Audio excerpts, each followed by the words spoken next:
Je descends à la prochaine. La chronique de Gilles Simon.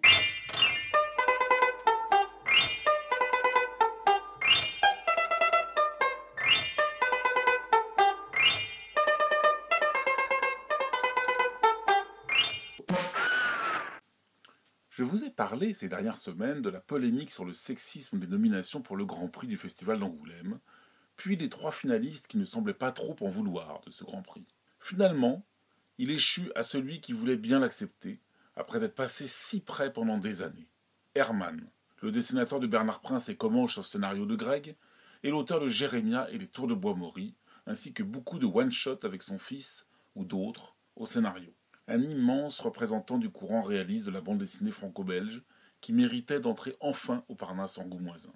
Et l'on se dit que la polémique et le scandale étaient derrière nous, que le festival pouvait commencer et se dérouler dans la bonne humeur. Hélas, dès la cérémonie d'ouverture, l'agacement était au rendez-vous avec les propos prononcés par Franck Bondou, l'auto-proclamé délégué général du festival, qui n'a pas pu s'empêcher de se justifier une nouvelle fois de l'accusation de sexisme. Je le cite. « Les femmes sont présentes. Elles sont présentes dans la sélection officielle. Elles sont 10. Et on espère qu'elles seront primées. Pas parce qu'elles sont femmes, mais pour leur talent, puisqu'il semble qu'elles ont du talent. » Fin de citation. Il semble. L'inconscient est fascinant quand il se manifeste ainsi. Du sexisme, il fut question tout au long du festival. Le jeudi, la ministre de la Culture, Fleur Pellerin, décorait des arts et lettres une brochette d'auteurs dont 5 autrices, toutes signataires de la charte des créatrices de bande dessinée contre le sexisme. Parmi elles, Julie Marot fit savoir par son blog qu'elle espérait que c'était une blague, de peur d'une récupération politique du mouvement antisexiste. Quant à la dessinatrice Tanks, furieuse de n'avoir pas été avertie, et de voir son patronyme divulgué par le ministère bafouant son droit au pseudonymat, a tweeté « Chevalier mon cul que crèvent l'État et le ministère ». Puis ce fut au tour de Chloé Cruchaudet et Aurélie Néret.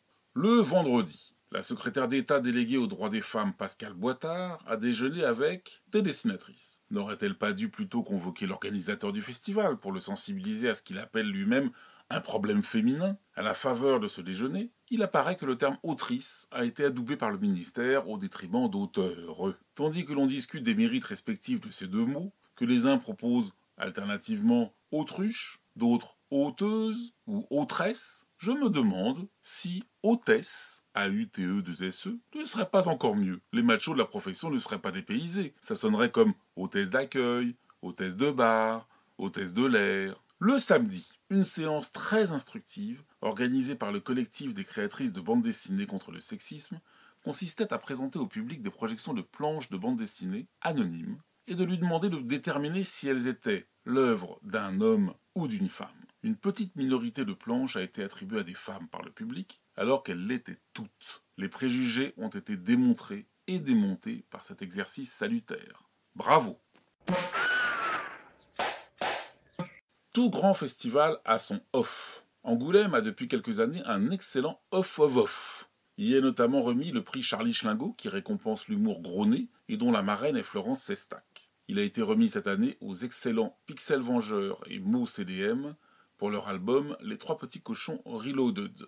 Cette année, Fluide Glacial a créé un prix de la liberté d'expression sur une idée de Yann Lindingre, choqué par la décision du festival IN et de la DRH de Charlie Hebdo de ne pas remettre le prix Charlie Hebdo pourtant créé l'an dernier, sous prétexte qu'il pourrait être dangereux pour le récipiendaire. Le nouveau prix du Off of Off, intitulé Prix Couille au cul, a été remis à la dessinatrice tunisienne Nadia Chiari, alias Willis de Tunis, qui dessine depuis le printemps arabe et n'a pas son crayon dans sa poche en terre musulmane. Ravie de recevoir cette distinction, elle a déclaré, je tiens à préciser que, contrairement à ce que laisser penser, j'ai des ovaires.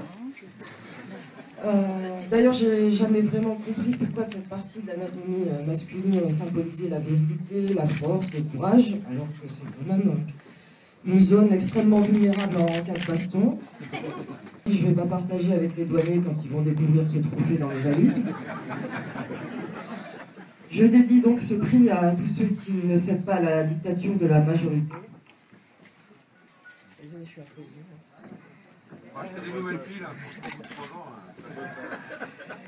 ceux qui privilégient la liberté au lieu de la sécurité, ceux qui n'ont pas peur, ceux qui résistent, ceux qui sortent dans la rue pour manifester parce qu'ils n'ont rien à perdre, plus rien à perdre.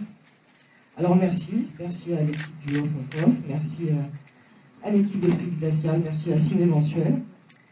Pour finir, je veux juste dire aux pessimistes qui pensent que le printemps arabe est un échec, qu'ils ne doivent pas nous sous-estimer. La révolution est en cours et elle avance inexorablement. Elle prend du temps, mais ça fait que 5 ans. La révolution, c'est long, mais c'est bon.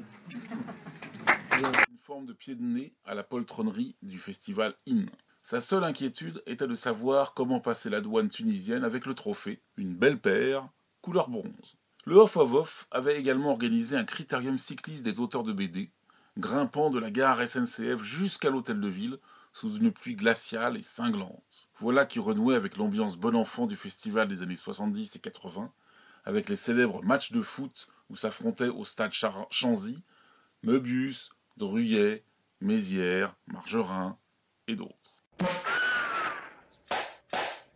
Lancés il y a 1 an à Angoulême, les États généraux de la bande dessinée ont livré le résultat de leur première étude consacrée aux auteurs. Un travail remarquable, rigoureux et en profondeur, à partir des réponses de près de 1500 auteurs, donc très représentatives et pertinentes. En commentant en public à l'espace franquin quelques-uns des chiffres de cette étude, Denis Bajram, Valérie Mangin et Benoît Peters nous ont mis l'eau à la bouche. On étudiera le rapport détaillé disponible sur le site des États généraux, mais j'en commenterai seulement leurs 2 données. D'abord, un tableau décrivait crûment la situation d'extrême précarité des auteurs, qui est plus grave encore que l'on pensait. Plus de la moitié d'entre eux touchent moins que le SMIC annuel brut, et plus d'1 tiers sont même en dessous du seuil de pauvreté, soit 12 024 € brut annuels. Et chez les femmes, la situation est encore bien pire. 2 sur 3 sous le SMIC et 1 sur 2 sous le seuil de pauvreté.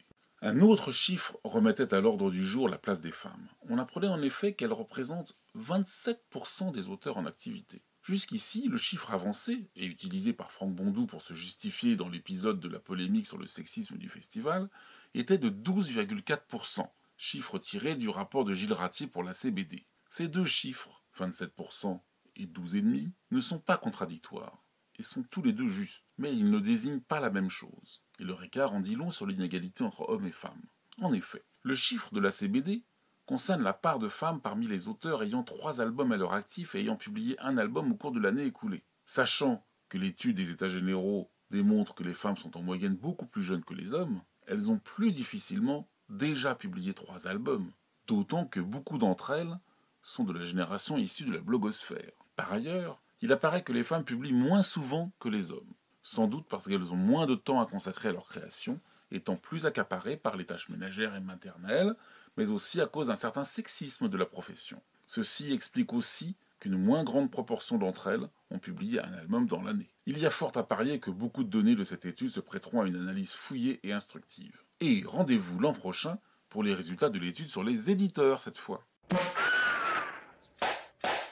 Et maintenant, le sujet qui fâche. Enfin, le nouveau sujet qui fâche. Avant le festival, c'était le sexisme. Puis le festival s'est déroulé sans difficulté, jusqu'à la cérémonie de remise des prix qui a déclenché la colère de toute la profession. On a essentiellement parlé de la monumentale bévue que fut le canular complètement raté, consistant à décerner pendant près de 10 longues minutes de faux fauves, c'est le nom de la récompense à Angoulême, à de vrais albums réellement en compétition, puis annoncer aux auteurs et éditeurs que c'était une blague, et de passer à la vraie distribution des vrais faux. C'était une réelle et cruelle faute de goût, doublée d'un manque de professionnalisme certain. En effet, lorsqu'on s'amuse à ça aux Oscars ou aux Césars, on prévient les intéressés, on obtient leur accord, on leur demande de participer, on prépare leur rôle et on les fait répéter. Mais il y eut beaucoup d'autres ratés dans cette cérémonie. Un misérable paperboard posé sur scène pour recueillir les impressions des primés, comme si on pouvait voir quelque chose de la salle. Une nécrologie de l'année 2015 débutée dans le plus grand désordre par 2 bimbos et n'évoquant même pas les morts de Charlie Hebdo. Quelques allusions sexistes à la polémique qui avait précédé le festival.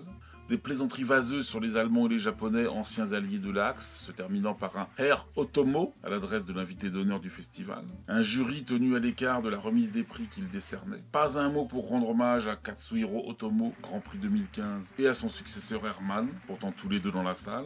Bref, un amateurisme indigne d'une si grande manifestation, ce que n'a pas manqué de relever la presse, notamment les médias étrangers. Je prends un exemple en Espagne. Je cite: Angoulême clôture ainsi l'une de ses éditions les plus désastreuses et malheureuses, qui a vu sa réputation de festival de bande dessinée de référence gravement discréditée. Fin de citation. Mais le festival ne s'excuse pas et revendique même sa liberté de ton. Franck Bondou se dit victime de la dictature du tweet, parce que bien sûr, dès l'annonce du faux palmarès, toute la twittosphère était informée, information aussitôt reprise par les médias, jusqu'au démenti cruel quelques minutes après. Mais surtout, Franck Bondou attaque le public, je cite: certaines personnes ne savent pas apprécier l'humour à sa juste valeur et c'est bien regrettable. Fin de citation. Et les condamnations sont unanimes. Les auteurs réagissent violemment. Qui l'offert? L'humour, c'est super quand c'est drôle. Là, c'était un accident industriel. Après la polémique sur les femmes, ils font quoi? Ils envoient deux potiches avec des perruques faire les guignols sur scène. Ce festival souffre d'un vrai problème d'amateurisme. Johan Sfar. On a fait croire à Franck Bondou qu'il était directeur du festival d'Angoulême. En fait, c'était une blague. Qui s'arrête quand? Benoît Peters. C'est une honte pour ce festival qui demeure l'un des plus grands d'Europe. Beaucoup de dessinateurs se sont sentis humiliés par cette fausse annonce. Il est vraiment temps qu'il y ait une réflexion poussée sur ce que doit être une remise de prix. Je suis pour l'humour, mais que cela reste respectueux envers la bande dessinée et la profession. En conclusion, Georges Bernstein déclarera que le nombre de déprimés dépasse largement le nombre de primés, que cela n'occulte pas les vrais prix. Le Fauve d'or du meilleur album est allé au brillant Ici de Richard Maguire, sans doute un peu trop hermétique pour le grand public. Le Fauve du public a couronné Cher pays de notre enfance d'Étienne Davodo et Benoît Colomba, dont je vous parlais il y a peu. Retrouvez tout le palmarès sur le site du festival bdangoulême.com.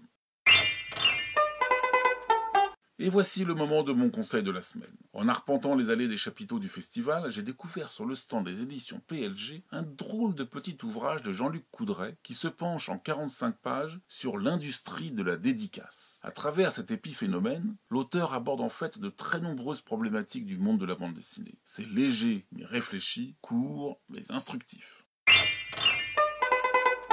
Bon, moi je descends à la prochaine. Mais je descends qui à la prochaine ?